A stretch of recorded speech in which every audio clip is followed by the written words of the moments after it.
मेरे सुलेमान को इंसाफ नहीं मिलेगा। हमको तारीख पे तारीख दे जा रही है। आज भी हम कोर्ट में आए हुए हैं, तारीख मिली।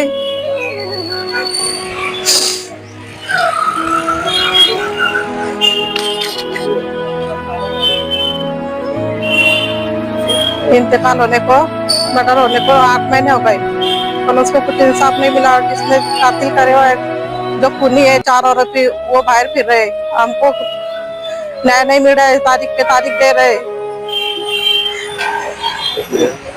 इसलिए न्यायालय कुछ कर रहे। मेरे सुलेमान को इंसाफ नहीं मिलेगा। हमको तारीख पे तारीख दे जा रही है। सुलेमान को कत्ल करने को, मर्डर होने को आज कम से कम 7-8 महीने हो गए।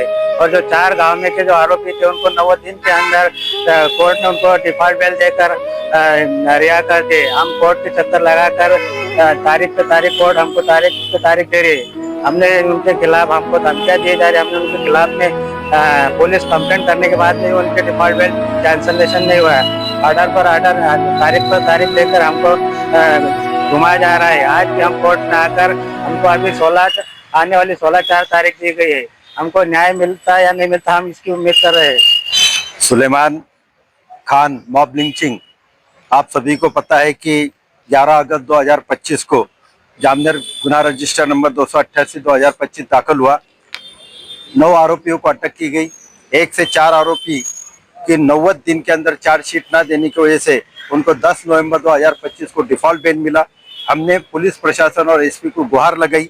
उन्होंने 21/11/584/25 ये 20 नवंबर को डिफॉल्ट बेल कैंसलेशन का एप्लीकेशन डाला। उसके बाद 21/11/25 से 4/2/2026 ऐसे 28 दिन तक सिर्फ आर्गुमेंट के लिए ये प्रकरण हमारे सेशन कोर्ट में चलता रहा।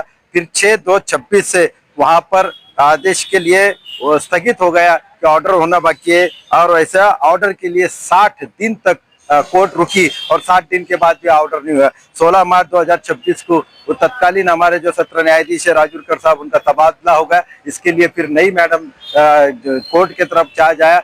1 तारीख, 2 तारीख, 3 तारीख होगी, उन्होंने भी अभी तक आर्गुमेंट नहीं लिया। आज और आर्गुमेंट के लिए सरकारी वकील और हमारे वकील भी खड़े रहे, लेकिन उन्होंने फिर आज कोई सुनवाई नहीं ली और कहा कि 16 अप्रैल को मैं आपका सुनूंगी। इस तरह से आपने देखा कि सुलेमान की अम्मी, सुलेमान के वालिद ये न्याय के लिए लड़ रहे। एकता संगठन ने 27 मार्च 2026 को जिला सत्र न्यायाधीश, प्रिंसिपल जज और रजिस्ट्रार हाईकोर्ट को ये कंप्लेंट दाखिल की कि ये डिफॉल्ट बेल में इतना विलंब क्यों हो रहा है, ये कायदा है, ये न्याय है, ये क्या है। न्यायपालिका अगर न्याय देने में इतना लेट करेगी तो आरोपी जो चारों बेल पर है, वो चारों इनको घर पे आके दादागिरी कर रहे हैं, उनकी बेल एप्लीकेशन कैंसिल नहीं हो रही। हमारे सामने एक मिसाल आई अभी कि चिनावल के इरफान सेठ की शादी एक केस होने पे उन्होंने जो वहां पे हमारे क्राइम ब्रांच में यहाँ पे एडिशनल एसपी के साथ जो बॉन्ड दिया था, वो बॉन्ड के अंदर उनकी एक एनसी दाखिल हुई तो उनका वो बॉन्ड कैंसिल हुआ। उनकी जामीन कैंसिल का एप्लीकेशन मिला, वो 25,000 रुपए तुम भरो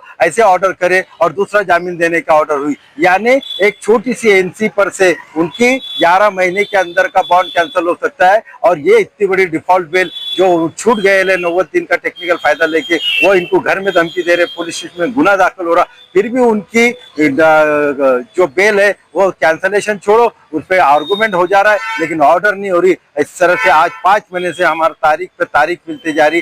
कहा गया न्याय, कब मिलेगा न्याय, इसी आशा पे हम बैठे।